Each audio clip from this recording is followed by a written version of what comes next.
Job లేక ఇబ్బంది పడుతున్నారా? అయితే మెడికల్ కోడింగ్ మీకు మంచి ఆప్షన్. వెంటనే కాల్ చేసి కోర్సులో జాయిన్ అవ్వండి. నమస్తే రమగారు. నమస్తే జయ. రమగారు, కాపీ కొట్టడం అంటే పుస్తకాలు చదువుల్లో కాపీ కాదండి, వ్యక్తుల్ని, వారు చెప్పే విధానాల్ని, వారు అనుసరించే పద్ధతుల్ని కాపీ కొట్టడం కరెక్టేనా? కాపీ కొట్టడం అంటే ఎవరు వాళ్ళు ఏం చేస్తున్నారో చూసి మనం కూడా అలాగే చేయటం కదా. దీన్ని మనం కాపీగా అనుకోకూడదు, అనుసరించడం అనుకరించడం అనొచ్చు. ఎవరినైనా అనుసరించాలి, అనుకరించాలి, రెండు అవసరమే, మంచిదే. సూపర్. కానీ మన మైండ్ పెట్టద్దు అక్కడ, యాజ్ ఇట్ ఈజ్ పెట్టే కాపీ పేస్టేనా? కాపీ పేస్ట్ కొంతకాలం చేస్తావు, బతుకంతా చేయలేం కదా. మనం ఆలోచించాల్సింది అది. అనుసరణ, అనుకరణ, ఈ రెండు మన జీవిత పాఠాలు చేయ. పిల్లలు సంటెప్పుడు వాడు అనుకరించే చేస్తాడు. బాయ్ చెయ్యపు, 1 2 చెప్పు, 3 చెప్పు, చెప్పిస్తాం. వాడు ఏం నేర్చుకుంటాడు? 3లు 4లు అన్నీ మన చూసే నేర్చుకుంటాడు. మనం కూడా అలాగే చిన్నప్పుడు నేర్చుకున్నాం. మన అమ్మని అనుకరించి, అమ్మ వేసిన పద్ధతి ప్రకారమే మనం చాలా పనులు చేస్తాం. అమ్మని అనుసరించి ఆమె యొక్క ధోరణిని మనం నేర్చుకుంటాం. ఇప్పుడు అనుకరణ, అనుసరణ ఎవరి దగ్గర ఉన్నట్టు? క్లోజ్ సర్కిల్స్లో. మన ఇంటికి ఎవరైనా పిల్లలు వస్తే ఆ పిల్ల ఇట్లా కళ్ళు ఆరుతుంది అనుకో, మన ఇంట్లో ఉన్న బుడ్డట్టు కూడా ఇట్లా ఆరుతాడు, అది వెళ్ళిపోయి వీడు తయారవుతాడు. అవును. అది వేలు చిగుతుంటే వీడు, అది గోళ్ళు కొరుకుతుంటే వీడు కదా. అది బుద్ధిగా కూర్చొని రాసుకుంటుంటే వీడు మాత్రం చేయడు. కరెక్ట్ అండి కదా. మనం కూడా అంతే చేయ. మనకి ఏది నచ్చిందో దాన్ని కాపీ చేస్తాం. మనం ఏది ఆచరణీయమో అనుసరణీయమో దాన్ని చెయ్యము. అది కష్టం. మనకు ఒక ఆసక్తికరంగా ఉంటుంది చూడు. కొంతమంది ఉంటారు, ఇంకోళ్ళు ఉన్నారు, వాళ్ళకి వెగటుగా అనిపిస్తుంది కళ్ళు ఆర్పడం. ఏంటో ఆవిడ ఎంతసేపు అలా ఆర్పుతుంది, తర్వాత మనకు కూడా వస్తుంది కళ్ళు ఇలా అంటాం. అవునా కాదా? ఎక్కడో చోట ఉండిపోతుంది. కాళ్ళు ఊపటం, ఎవరైనా కాళ్ళు ఊపుతుంటే మనం కూడా ఊపుతాం, వాడు వెళ్ళిపోతాడు, ఇది మిగిలిపోతుంది. అవును. హ్యాబిట్స్ చాలా మటుకు, బ్యాడ్ హ్యాబిట్స్ అన్నీ ఇతరులని అనుసరించడం వల్లే వస్తాయి. గుడ్ హ్యాబిట్స్ని అనుకరించటం, గుడ్ థింగ్స్ని అనుసరించటం, ఎనీ గుడ్ థింగ్నైనా కాపీ చేయటం ద బెస్ట్ థింగ్ ప్రపంచంలో. కానీ అది కష్టం. చెయ్యం. కష్టమేమో కానీ చెయ్యం. మీరు అన్నట్టు చెయ్యం. మనం చేయకుండానే అయిపోతుంది. కాకపోతే ఎప్పుడు కూడా మనం కాపీయింగ్తోనే నేర్చుకుంటాం. మొదలు పెట్టాక మన తరహా అందులోకి ప్రవేశిస్తుంది. ఆటోమేటిక్గా మనదొక ధోరణి ఏర్పరచుకుంటాం. టీచర్లను ఇమిటేట్ చేసే పిల్లలు ఉండరు, 100% ఉంటారండి కదా. అక్కయ్యలను ఇమిటేట్ చేసే చెల్లెళ్ళు ఉండరు, అమ్మల్ని ఇమిటేట్ చేసే పిల్లలు ఉండరా? ఉంటారు. ఫ్రెండ్స్ని ఇమిటేట్ చేసే వాళ్ళు ఉంటారు. ఈ ఇమిటేషన్లో మనం సోషల్ మీడియాలో ఇమిటేట్ చేస్తాం, సినిమా హీరోలను ఇమిటేట్ చేస్తాం. అది కొంత ఎక్స్టెంట్ వరకే ఉండాలి. మన బతుకంతా ఇమిటేషన్గానే ఉండకూడదు. నువ్వేదైనా కొత్తది నేర్చుకునేటప్పుడు వాళ్ళలాగా చేస్తూ ఉండు. తర్వాత నీ తరహా నువ్వు ఏర్పరచుకో. అక్కడితో ఆగిపోవద్దంటారు. మన మైండ్ని కూడా పెట్టాలి. మన మైండ్ ఎప్పుడు పెట్టాలి. మనం అనుకరించడం కూడా మైండ్ పెట్టే చేస్తాం. ఇప్పుడు నువ్వు నీలాగా ఇట్లా హెయిర్ స్టైల్ దూకోవాలంటే నీ ఫోటో 4 సార్లు చూడాలి, నేను చూసి దువ్వాలి. అవునా? బాగుందో లేదో, తర్వాత నీ ఫోటో నా అద్దం 2 చూసుకుని బాగుందో లేదో డిసైడ్ చేసుకుంటాం. అప్పుడు ఇలా ఉంటే నాకు బాగోలేదు, ఇలా ఎలాగో ఉంటే బాగుంటుంది అని నాకు అర్థం అవుతుంది. అవును. బ్రెయిన్ వాడితే పాయింట్. అంతే తప్ప ఇందాక నేను అన్నట్లుగా కాపీ పేస్ట్గా అసలు ఒక్కర్లేదు రమ్మగారు. బ్రెయిన్ అక్కర్లా. అదే కదా. మీ బ్రెయిన్ వాడండి అని చెప్పడం కోసమే ఇంత ఉపోద్ఘాతం చెప్తున్నాం. సొంత బ్రెయిన్ వాడాలి. కాపీ పేస్ట్ చేయడానికి సొంత బ్రెయిన్కి ఏమీ లేదు కదా. కాపీ పేస్ట్ నేర్చుకుంటే చాలు. మనం అవును, తలకాయ ఎలా దూకోవాలో నేర్చుకుంటే చాలు.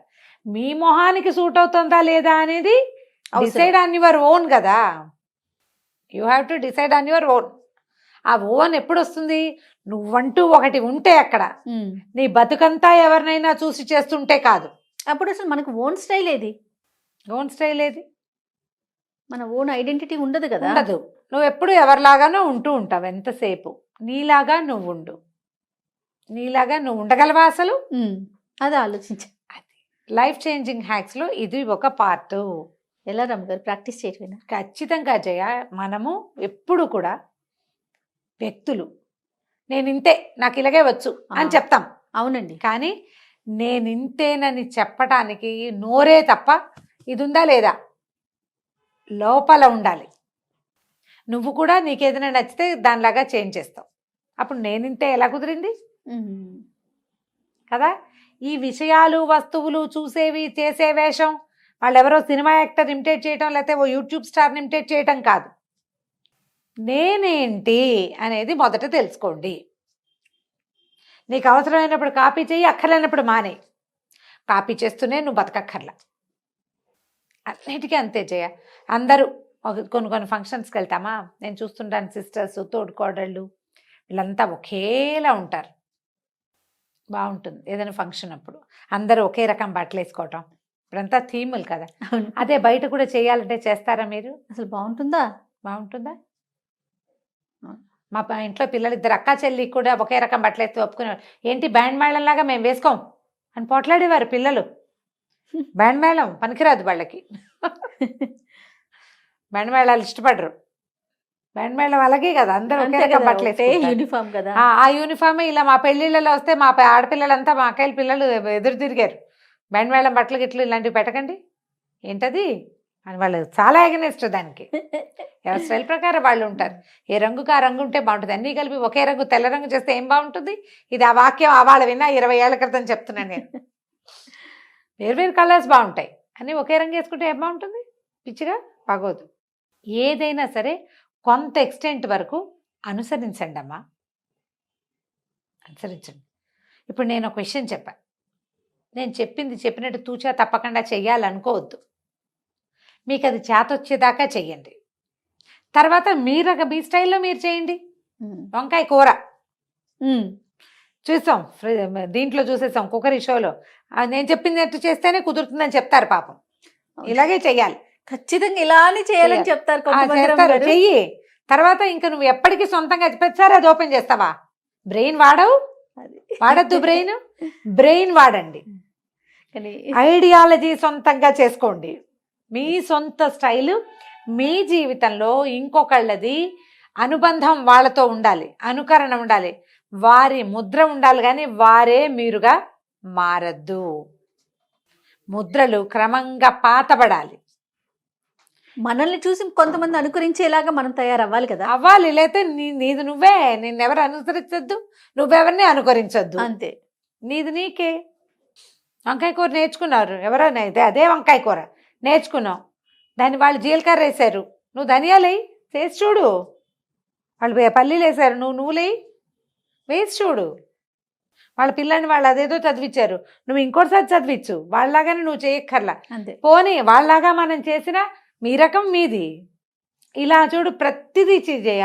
ఈ వంకాయ కూరలో నువ్వులా పల్లీలా దగ్గర నుంచి పిల్లాడిని ఇంజనీరింగ్గా ఈసీనా అనేది కూడా కాపీయే. అవును, వాళ్ళ పిల్లాడిని వాళ్ళు ఐఐటి పంపించారు కాబట్టి మన పిల్లాడు వెళ్ళకపోతే కుదరదని. ఎందుకు వీడి శక్తిని అనుసరించి వీడేదో చేస్తాడు కదా. మనం ఆ చిన్న విషయం దగ్గర నుంచి ఈ పెద్ద విషయం దాకా, పండక్కి వాళ్ళు 10,000 పెట్టి బట్టలు కొన్నారు కాబట్టి మనం కూడా 10,000 పెట్టి కొనాలి. మన శక్తిని అనుసరించి కొంటాం, మన అవసరాన్ని బట్టి కొంటాం. వాళ్ళు 10 మనము 10 అయినంత మాత్రాన కాపీ అయినట్టు కాదు అది. మీ స్టైల్ ప్రకారం మీరు చేయండి. ఆలోచన మార్చుకోండి, చాలా ప్రధానమైనది. ఏంటంటే మనం కొంత మటుకు అనుసరించాలి. మనము అలా గుడ్డిగా అనుసరించవలసింది ఎవరిని? భగవంతుణ్ణి, గురువుని. ఈ 2 గుడ్డిగా అనుసరించాలి. మిగిలిన అందరినీ చూసి బాగుంది, వీళ్ళ పద్ధతి చాలా బాగుంది అని తీసుకోండి సరదాగా.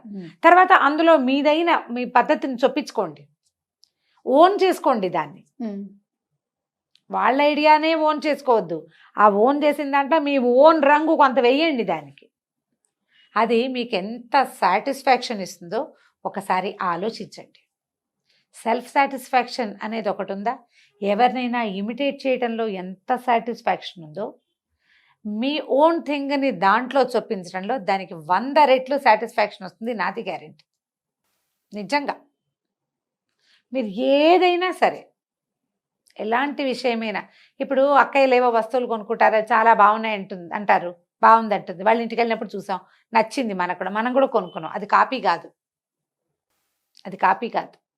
వాళ్ళు ఫాలో అయ్యారు, వాళ్ళు చేస్తున్నారు, వాళ్ళ ఇంట్లో చూసాం. ఇవన్నీ కాపీలా అని అనుకోకండి, అవన్నీ కాపీ కాదు. లివింగ్ స్టైల్ వాళ్ళలాగానే మనము జీవించాలన్న భావనతోటి చేసేది మాత్రం ఖచ్చితంగా కాపీయే. వాళ్ళ పద్ధతి, వాళ్ళ పరిస్థితి, వాళ్ళ అవకాశాలు, వాళ్ళ ఆలోచనలు వాళ్ళవే. మన పద్ధతి, మన అవకాశం, మన ఆలోచన, అన్నీ ఒక రకంగా ఉండి మన ఆలోచన మాత్రం వాళ్ళ మీద ఉంటే ఎట్లా? ఇవన్నీ వేరు కదా. మనకు ఉన్నదాన్ని బట్టి కదా. పిండి కొద్దీ రొట్టెలు చేయాలి కదా. అంతే కదండి. చెప్పు, ఇంత గోధుమ పిండి ఉంది, వాళ్ళ ఇంట్లో ఇంతంత రొట్టెలు చేసుకుంటారు, ఇంత దాంతో 100 రొట్టెలు చేస్తే ఎలా తింటారు కదా. ఇలాంటి ఆలోచన దృక్పథాన్ని తగ్గించుకోండి. వాళ్ళు ఎవరో చేశారు, మనం కూడా చేసేయాలి. వాళ్ళు ఎవరికో వచ్చేస్తుంది, మనకు కూడా వచ్చేస్తుంది. లేకపోతే కొన్నిసార్లు పులిని చూస్తే నక్కవాత పెట్టుకున్నట్టు వాతలు పెట్టుకుంటూ ఉంటాం అనవసరంగా.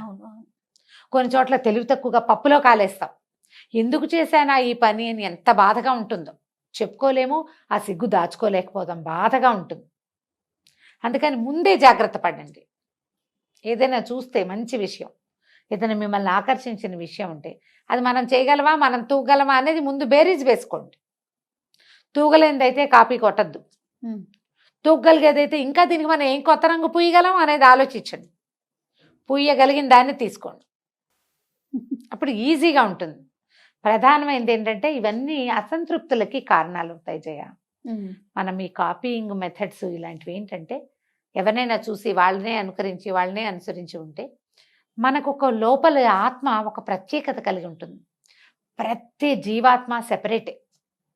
ప్రతివాడి నాలుక, ప్రతివాడి కన్ను, ప్రతివాడి మైండ్ వేరేగా ఉంటాయి. దానిని నీ సొంత ఓన్ థింగ్ని గుర్తుపట్టు మొదట. నువ్వు కొంతవరకే, మనం పెరిగే వరకే మనం ఈ ఫాలోయింగ్ ఉంటుంది మనకి. తర్వాత మిమ్మల్ని మీరు ఫాలో అవ్వండి, గుర్తించాలి. మిమ్మల్ని మీరు గుర్తించే ప్రయత్నం చేయండి. ఇదంతా కూడా మనం భగవంతుడిని గుర్తించే మార్గాలు ఇవి. ముందు మనని మనం గుర్తించుకుంటే అప్పుడు దేవుణ్ణి గుర్తిస్తాం మనం. పూజల దగ్గర నుంచి వాళ్ళు ఎవరో గ్రాండ్గా చేశారు, పలానా రకంగా చేశారు, మనం కూడా చేయాలి. వాళ్ళు అది బాగా చేశారు, మనం కూడా చేయాలి. వాళ్ళు అది ఏదేదో బాగుంది, మనం కూడా చేయాలి. అన్నీ ఇంతే చేయ పాపం. ఓన్గా చేసుకోలేకపోతారు, ఆ పద్ధతిని కూడా ఫాలో అవ్వరు పాపం, తెలుసుకోలేకపోతారు జయ. ఎందుకంటే ఇలా ఆత్మ ప్రచోదనం కుదరదు కదా, కుదరక బాధపడుతూ ఉంటారు. మేము స్టార్ట్ చేసాం, మాకు కుదరలేదు, వాళ్ళ కుదిరింది అంటే వాళ్ళ మీద ఈర్ష్య, అసూయ వస్తాయి. అవును, సెల్ఫ్ డిస్సాటిస్ఫాక్షన్ వస్తుంది. దాని ద్వారా బాధ, ఒత్తిడి, అందులోకి పోవద్దు. కొన్ని కాపీ కొట్టండి. కాపీ కొట్టిన ప్రతి పుస్తకానికి ఒక రంగేయండి కొత్తది. ఆ రంగు మీ సొంత రంగు కావాలి. ఇలా ట్రై చేసి చూడండి, జీవితం ఎంత బాగుంటుందో. రియల్లీ అండి. నమస్తే రమ్మ గారు. నమస్తే.